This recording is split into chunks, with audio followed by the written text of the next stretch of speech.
As it appears, oftentimes the first sentence or two that I say is cut off somewhere down the pike. I'm going to repeat that. It's Friday, July the 17th. So I want to talk to you today just for a few minutes about, well, I'll tell you what as we get there. Let me ask you, what did you do today? If you gave me a list of what you did, no, I'm not asking, did you clean out the cupboard? Did you make breakfast or something? But did you go for a walk? Did you read? Did you write something? Did you talk to somebody?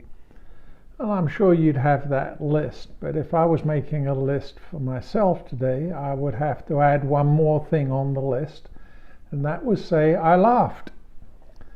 So I don't know whether you did, but if your list included laughter, and then I was to ask you a follow-up question, and that was, which of the things that you did today would you like to do more of? Almost certainly, if laughter was on there, you'd say, I would like to laugh more. Why?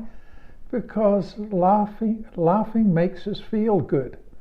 It's kind of crazy, but of that whole list of things, just realize that we even pay people to make us laugh. And I don't know, I just got in a funny mood today thinking about things that make you laugh. So let me ask you, what kind of a murderer has moral fiber? Well, the answer is a serial killer. What sound does a limping turkey make? Wobble wobble. Don't ask me. I thought it was funny. There were two ducks sitting in a pond. One of the ducks said quack, and the other one said, I was just going to say that. So, oh dear, I don't know. Just tell you that I think laughter makes you feel good. You can't laugh and be thinking about all the problems. As soon as you start to laugh, it just gets your mind off of all the stuff that's going around. Two hunters were out in the woods. One of them collapsed and he didn't seem to be breathing. His eyes were glazed over, so the other guy whipped out his cell phone, called emergency services, and he said, my friend's dead, what can I do? And the operator said, calm down, I can help. First of all, make sure he's dead. And there was a silence, and then a gunshot was heard, and the guy gets back on the phone, he says, okay, now what? Oh, I'm sorry. What did Pastor Tommy say? If you want better jokes, you have to pay more. So what I want you to do is look around today and smile. There's funny things going on around you the whole time. It's been a few years ago, but I recorded, I don't know what it is, 50 or 60 stories for the kids of just funny things that happen. They happen, and whether you realize it or not, they're funny. I'm going to a business meeting and I'm there in my suit and everything. I go into the restroom, I've got something sticky on my hands. I turn on the tap, and I don't know what happened, but the two jets of water, this was in the UK, I guess, where you had a hot and a cold tap, but turned them on, and the two jets of water came down out of the faucet. They converged in the middle of the sink and shot out all over the front of me. So here I am, looking as though I'm going for I'm going for a business meeting, and I've just, the whole front of my trousers and everything just looked as though I'd had a terrible accident. It was funny, folks. It was funny. It was some years ago, but I was thinking about it today that I went to buy Alan, our son-in-law, a birthday card.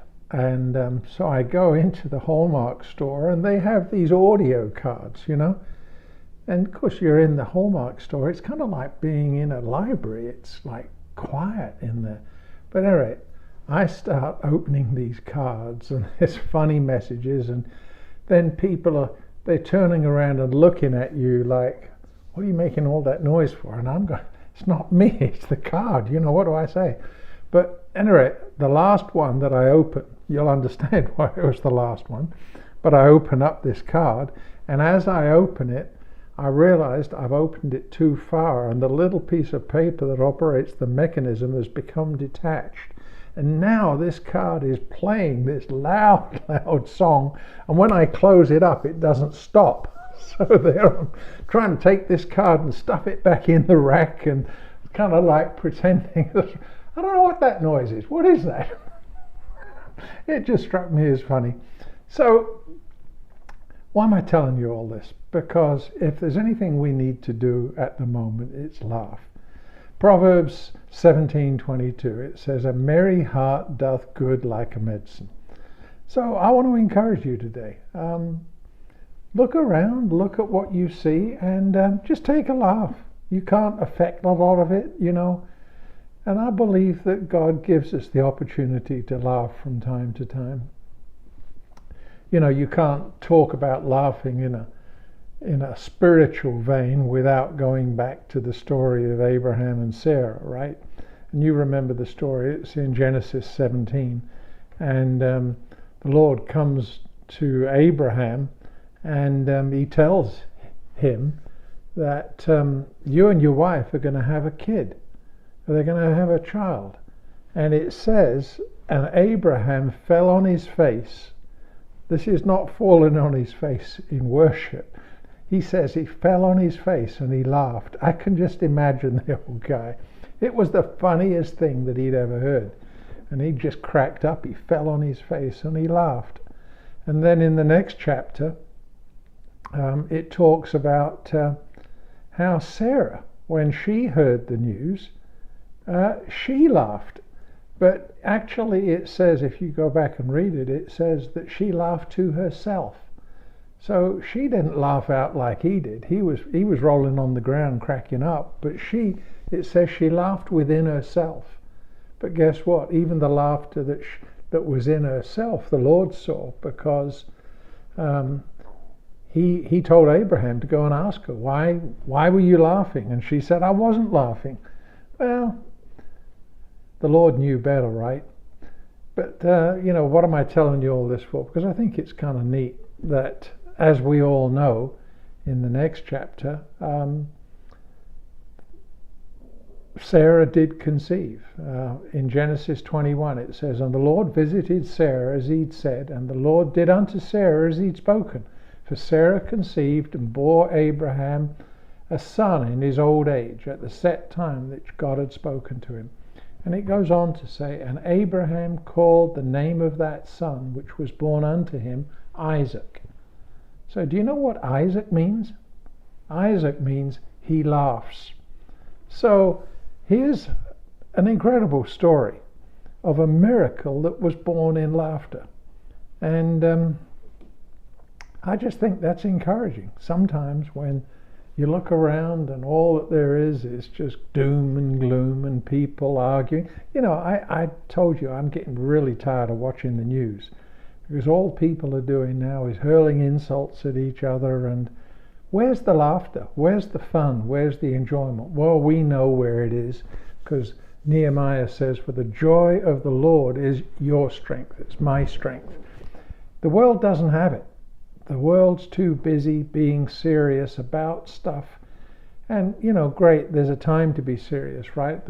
The Word of God says there's a time for everything. There's a time to mourn, there's a time to laugh. And I'm not saying that we have to mourn or we have to laugh all the time. You know that I lost, I didn't lose him, but a dear friend passed away this week.